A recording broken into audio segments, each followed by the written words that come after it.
Teleaula Parnamirim. Ok, pessoal, mais uma vez com vocês. Eu sou o professor Eduardo, aqui no nosso projeto Teleaula Parnamirim, em parceria com a Band 3.1, e trazendo para vocês mais uma aula de produção textual, tá bom? Dessa vez, vamos fazer uma coisa diferente, vamos trabalhar com análise de produção. E isso é importante porque, a partir da produção de outros alunos, de outros candidatos de provas de exame de seleção, a gente começa a trabalhar o nosso fazer, o nosso produzir, ok? Prestem atenção na questão da análise de produção textual. Por quê? Quando a gente está lendo a produção de outra pessoa, a gente tem um olhar crítico diferente de quando a gente está trabalhando, de quando está analisando a nossa própria produção. Deixa eu explicar isso melhor para vocês aqui. O texto que será analisado está disponível nesse site aqui, que eu já disponibilizei em outra aula, tá? De produção textual. Mas aqui eu quero que vocês prestem atenção, que um artigo de opinião sobre intolerância. Olha só, lembra aquilo que nós falamos? Tem que ser um assunto polêmico, tem que ser um assunto que leve a debate público, que seja de interesse coletivo, tá? Então, isso é uma das características fortes do artigo de opinião. Então, nada melhor do que a intolerância, né? Quantas intolerâncias, nós vemos aí intolerância de fé, intolerância de raça, intolerância de tantas coisas, né? De tantas formas. O ser humano consegue ser intolerante de tantas formas, tá? E aí nos leva à reflexão, tá ok?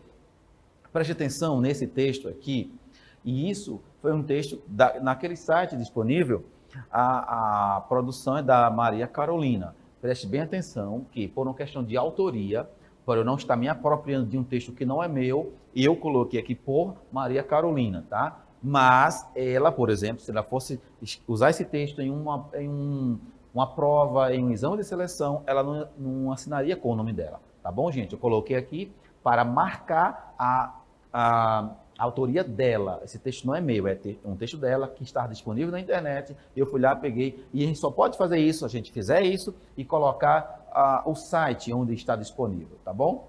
Para não haver plágio por aí. Mas eu gostei muito dessa introdução. Tanto yin e yang e o mundo acabará cego. Para quem prestou atenção, foi feito aqui, a Maria Carolina, ela fez aqui uma paráfrase, ou talvez até uma paródia com uma expressão, uma frase que todo mundo conhece, que é de Mahatma Gandhi, tá? Mahatma Gandhi, aquele grande homem da Índia, grande revolucionário de ideias, de filosofia, ele fala assim, olho por olho e o mundo acabará cego. Então, a Maria Carolina, ela fez uma adaptação das palavras do Gandhi às palavras dela. Na verdade, quando ela fez isso, ela fez uma paráfrase. O que é paráfrase? É você falar a mesma coisa de outra forma, tá bom? Ou também pode ser uma paródia, já que você consegue identificar expressões originais de algo que já foi dito, tá bom? Mas olha só, esse é o título dela, ela fez um título muito original. Tanto Yin e Yang e o mundo acabará cego, por Maria Carolina. Então, aqui mostra, quando eu falei de alinhamento na margem esquerda, estou falando isso aqui, tá? No computador, quando você está digitando, você tem um recurso de alinhar à direita. Então, esse nome, por Maria Carolina, iria lá para o lado direito, ficaria bem alinhadozinho, tá bom? Escrevendo é mais difícil fazer isso. Por isso que eu sempre alinho aqui à esquerda, para você entender que na sua produção fica mais fácil você fazer assim, tá bom? Então, olha, a polaridade não surgiu com a internet, é verdade. Jacobinos e girondinos, que culminaram na esquerda e na direita, aliados e eixo. Estados Unidos da América e União Soviética. E questões menos importantes como torcedores do Vasco versus torcedores do Flamengo, ou mesmo fãs do rock versus fãs do funk.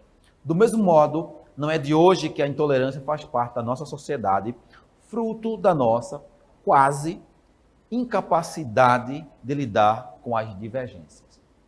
Preste muita atenção no texto aqui, que a autora ela nos leva a refletir, e melhor que refletir, ela faz aquilo que a introdução, a principal função da introdução, que é apresentar o tema, ela apresenta também o ponto de vista dela. Ou seja, ela apresenta aqui, como nós já vimos em outras aulas, a tese. Ela apresenta a opinião dela, que tanto pode ser chamada de opinião, tese, tá bom? Pode ser chamado assim, tá bom? Então preste atenção. E ela reitera lá embaixo, não é de hoje que a intolerância faz parte da nossa sociedade. Então isso aqui ela está reiterando o que ela apresentou como tese. Mas preste atenção, que tudo isso é exemplificado. Se você observar, ela usa exemplos, olha só. Ela usa exemplos. Jacobinos e girondinos. Veja, gente, chama a atenção de vocês, aqui a Maria Carolina, ela está mostrando, para quem está lendo o texto dela, no caso, mostrando para nós hoje, que estamos fazendo isso, que ela tem conhecimento lá do parlamento francês, né? Quando os jacobinos e girondinos, lá na França, criou essa situação de esquerda, essa ideia de esquerda e direita vem lá da França. Observa aqui, e aqui você está percebendo que ela continua com a história. Ela falou de jacobinos e girondinos lá da França, falou aqui Estados Unidos e União Soviética, falando da Guerra Fria, né? Logo aquele período que seguiu depois da Segunda Guerra. E aí você vai ver que aqui ela vai e continua dando exemplo. E questões menos importantes como torcedores de Vasco versus torcedores do Flamengo. Ela faz isso mostrando assim, que também nos dias atuais há ainda essa intolerância entre torcedores. Naquela época, política e nação contra nação. Aqui não. Aqui ela está colocando torcida contra torcida.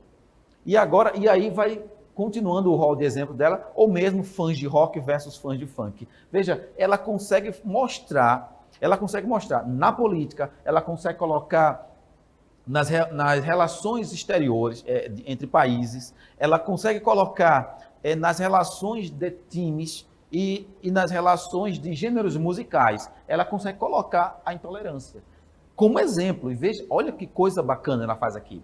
E eu estou chamando a atenção de vocês nesse momento para que vocês percebam que essa introdução, esse aqui é um outro modelo de introdução, tá? Veja em que ela se preocupa em apresentar o tema, a tese, e ela fortalece a sua tese com exemplos da história e outros exemplos que você queira seguir. Tá? A gente vai ver outros modelos como esse aqui. Eu achei muito bacana esse aqui, tá certo? Muito bem. Vamos para o segundo parágrafo do texto dela, que vamos chamar aqui de tópico frasal 1, ou de ideia 1, ou de primeiro argumento, tá bom? Olha, não é menos verdade, e aqui que eu acho brilhante o que ela fez aqui, não é menos verdade que a intolerância já existe. Desculpa, não é menos verdade que a intolerância já existente se acentuou com a virada do século e com o advento do World Wide Web.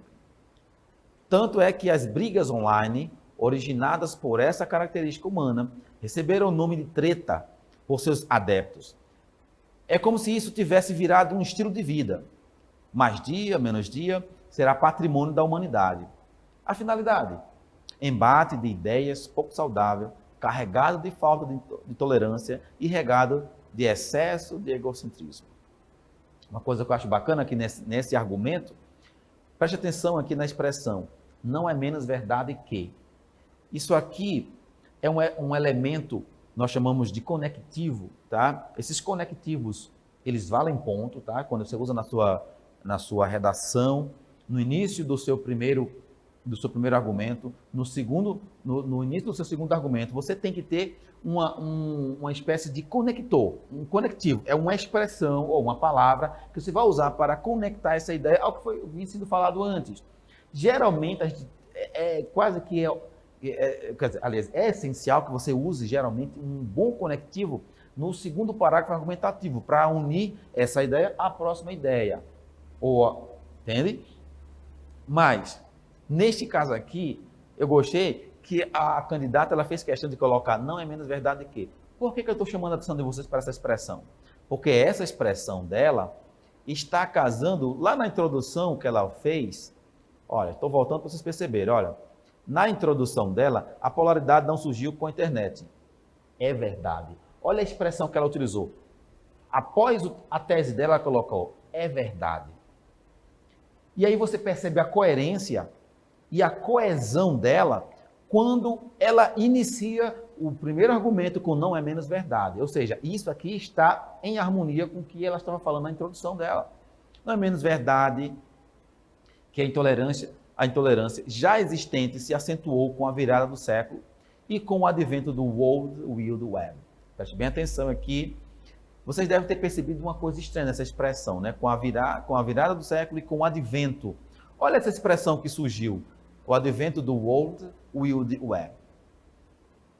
Gente, alguém pode dizer assim, professor, mas a segunda palavra em inglês não é assim que se escreve, não. Você está falando a verdade, está certo o que você está dizendo. Inclusive, é por isso que a candidata ela fez questão de escrever a expressão com aspas.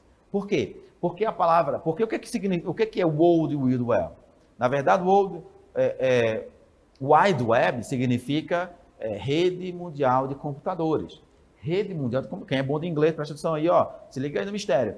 World Wide, não Wide, né? World Wide Web significa rede mundial de computadores. E não é esta palavrinha aqui que está aqui em destaque, não é essa palavra.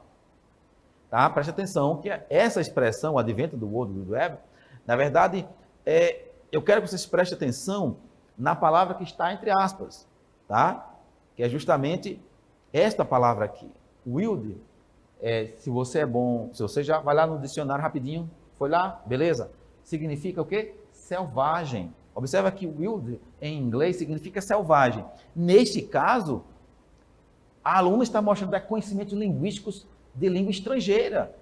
Olha que coisa bacana. Ela está dizendo aqui que é uma rede mundial de selvagem, não uma rede mundial de computadores. Ela está colocando aqui que essa coisa não é mais só, não é para entretenimento, está parecendo uma selvageria. E ela faz isso, gente, é de propósito. É isso que me encanta nessa redação da Maria Carolina, que ela faz isso aqui de propósito. E ela está mostrando a opinião dela com isso aqui. E digo, olha, procura no texto dela, ela não está colocando assim, na minha opinião, não, ela não colocou essa expressão. Eu já falei para vocês na aula passada que não é necessário você colocar no artigo de opinião, na minha opinião. Você coloca essa expressão, é assim que você faz um artigo de opinião? Não. Quando você coloca essa expressão, você está empobrecendo, inclusive, a sua redação. Tá? Porque não é usando essa expressão que você vai caracterizar um artigo de opinião. Não. É dessa forma, é escolhendo palavras com semântica pesada, palavras com sentido assim, sabe? Onde você, olha, ela está expressando a opinião dela aqui com essa palavra, com essa escolha desse léxico aqui, ó, wild, selvagem. Então ela quer dizer que a coisa é selvageria. Então, tanto é que as brigas online, ela continua, ó, tanto é que as brigas online, originadas por essa característica humana, receberam o nome treta por seus adeptos. É como se isso tivesse virado um estilo de vida. Mais dia menos dia será patrimônio da humanidade. A finalidade, embate de ideias, pouco saudável, carregado de falta de tolerância e regado de excesso de egocentrismo. Você percebe nesse momento que toda essa treta aqui que ela destacou, é a próxima palavra que ela destaca, essa treta, né, que recebe o nome de treta, e essa palavra wild, wild que significa selvagem, ela explica tudo em seguida, tá bom? Muito bem, então isso aqui é uma análise, estamos analisando, entende? Essa produção aqui.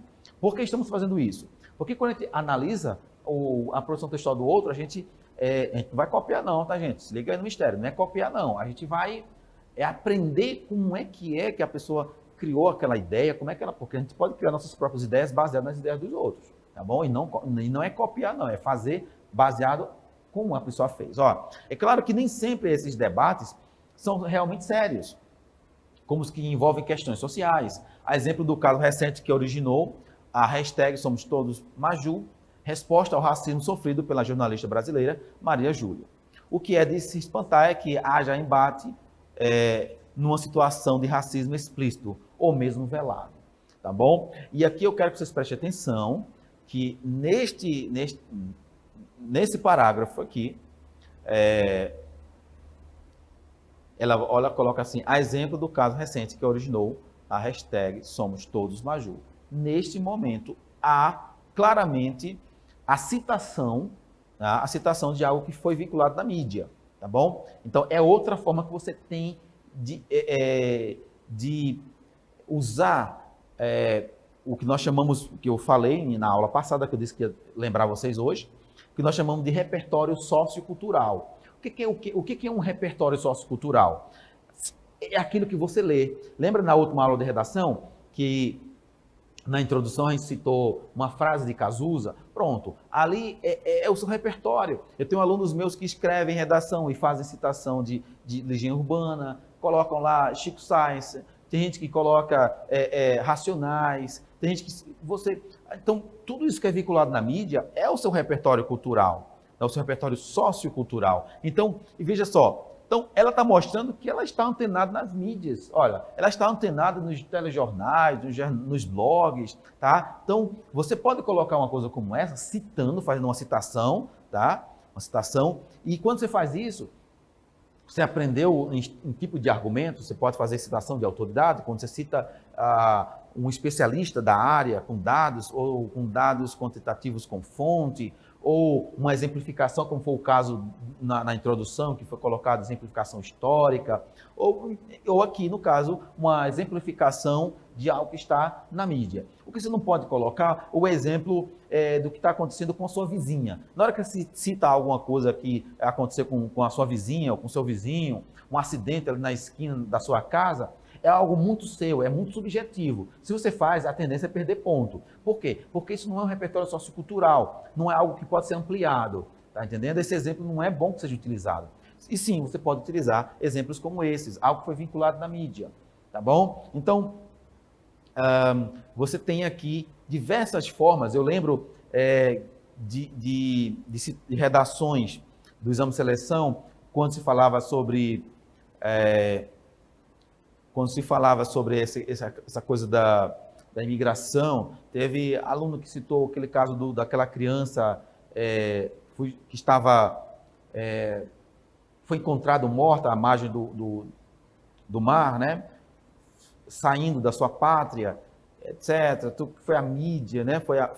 Tudo isso foi a mídia. Então, você pode colocar esses exemplos, tá? Você pode citar essas coisas que estão acontecendo no jornal, que estão acontecendo, tá bom? Então, isso é um exemplo do que você pode colocar para enriquecer o seu texto. Agora, preste atenção, não vai citar coisas assim desnecessariamente, não. Tem que estar diretamente ligada ao tema, tem que estar relacionado ao seu tema. Tá? Inclusive, aqui, isso gerou o tópico frasal da menina aqui. Ó. É claro que nem sempre esses debates são realmente sérios, como os que envolvem questões sociais. Exemplo, ó. Então, vai exemplificar justamente esses debates que não são sérios, tá bom? Esse é o tópico frasal dela. É a mensagem principal do texto dela, quando ela usou esse exemplo aqui, tá bom? Então, muito bem. Aqui na conclusão dela, ela coloca assim, ó, na grande maioria das vezes, e nós, usuários das redes sociais, sabemos bem disso. Grandes guerras de Troia, mais uma vez referência histórica, grandes guerras de Troia, são travadas por banalidades, pela necessidade de saber quem está certo. Esquecemos quase sempre de que certo e errado são conceitos volúveis, que dependem do ponto de vista e que existem muitos pontos incalculáveis. Não levá-los em conta é, no mínimo, perder a oportunidade de conhecer diferentes prismas. Precisamos nos despolarizar. Hashtag despolarize-se. Tá bom? Olha que coisa bacana, uma expressão de mídia, tá? Uma expressão lá das redes sociais, usando a hashtag, tá? Que já cria-se um link mundial quando você faz isso, é um recurso, né, de mídia, inclusive. Você faz isso aqui e você, claro, você faz com propriedade. Você não pode colocar não pode criar uma hashtag assim do nada e achar que está colando. Tem que ter alguma coisa relacionada ao tema mesmo. Até porque foi frisado aqui a última expressão, o último apelo. Precisamos precisamos nos despolarizar. Nesse momento, a expressão despolarizar é exatamente frisada, tá? Enfatizada com essa hashtag aqui no final. Hashtag despolarize-se. Tá? Então, uma campanha, é criada no final uma campanha para combater essa intolerância. Tá certo? Então, observe neste momento que a redação está completa. Eu não fiz nenhuma análise assim gramatical, muito apurada, não me prendi a isso não. Só mostrei aqui, ó, grandes guerras de Troia são travadas por banalidades, tá? Então, com a referência histórica eu falei para vocês. E aqui a gente percebe, esquecemos-nos. Veja, aqui eu volto mais uma vez para explicar que a candidata ela usou 4 períodos nessa 4 períodos. E nos 4 períodos da conclusão, a candidata ela fez 4 apelos. O primeiro, assim, grandes guerras de Troia são travadas por banalidades, pela necessidade de saber quem está certo. Então, gera-se uma reflexão sobre essas guerras comparadas a Troia. Na segunda, esquecemos-nos quase sempre de que certo e errado são conceitos volúveis e que dependem do ponto de vista e que existem muitos pontos incalculáveis. Nesse caso aqui, nos leva à reflexão de que quem está certo, quem está errado. Está certo e errado baseado em quê? Tá? Então, leva a essa reflexão. A terceira reflexão, não levá-los em conta é, no mínimo, perder a oportunidade de conhecer diferentes prismas. Ou seja, na hora que eu tenho minha opinião, você tem a sua, nessa hora, a gente vai fazer o quê? A gente vai, na hora que eu cedo um pouco para ouvir você, para entender você, para dialogar com você, eu estou, nesse momento, na verdade, tendo a oportunidade de conhecer outro prisma, outra visão do mesmo assunto, tá? E é concluído com a expressão, precisamos nos despolarizar, tá? E nesse caso aqui, precisamos nos despolarizar, é um apelo, quase que um apelo enfatizado, como eu falei com vocês, com a hashtag. E com isso, eu quero que vocês se preocupem a partir de agora com isso aqui. Produção semanal, como assim? Nós falamos na aula de língua portuguesa que você precisa se programar, você precisa se organizar com relação a essas aulas, tá? Em casa. Não é só assistir as aulas da gente, não é isso que vai garantir o seu ingresso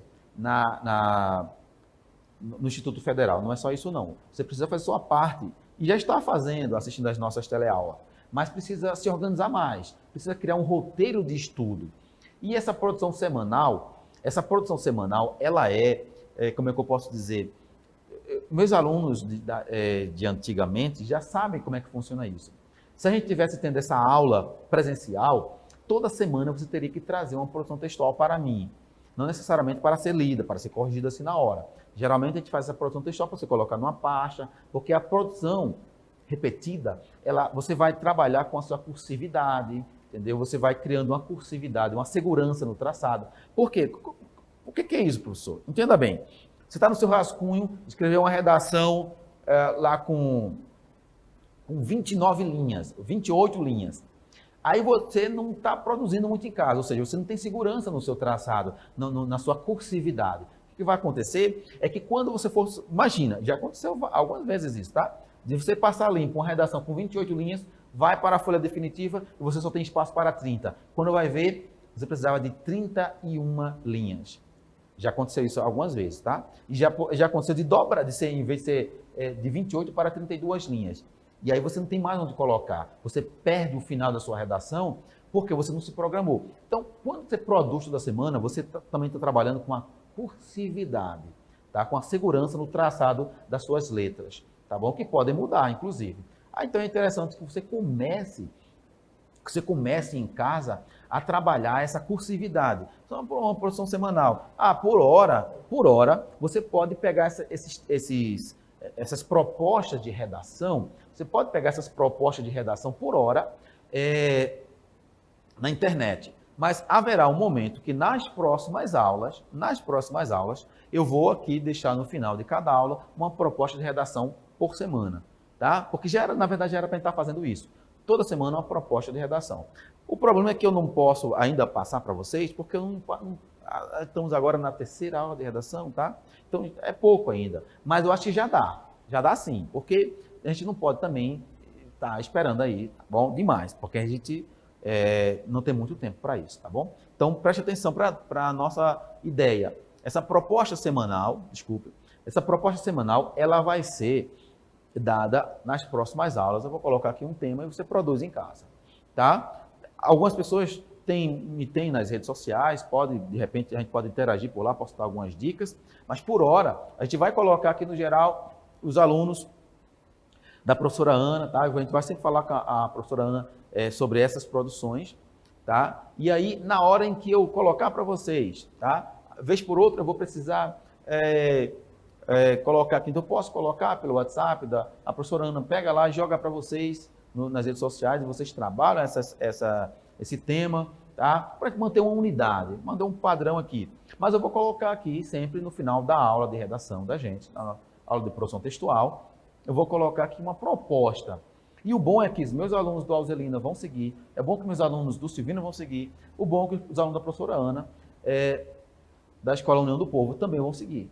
E aí, à medida que a gente vai seguindo essa mesma proposta, fica fácil, é como se fosse um grande cursinho de preparação para o IFRN. É como se fosse esse grande cursinho, e nesta hora, a nossa preocupação é que acha essa unidade, tá bom? Por hora, é isso que eu tenho para deixar para vocês como recado. Para a próxima semana, talvez, liga no mistério, talvez na próxima semana a gente já tenha uma proposta de produção para vocês. Hoje eu não vou deixar não, porque vou deixar vocês com os conteúdos de hoje, de acentuação gráfica, que por hoje, graças a Deus, terminamos. E aí vamos ter novos assuntos na próxima aula. E aí também vamos gerar uma enquete, que para as próximas aulas também vai rolar, tá bom? E aí, neste momento, eu só quero que vocês se programem em casa para não ficar tão ocioso, tá? Aproveita a quarentena para produzir, para se preparar para o Proitec e para o exame de seleção.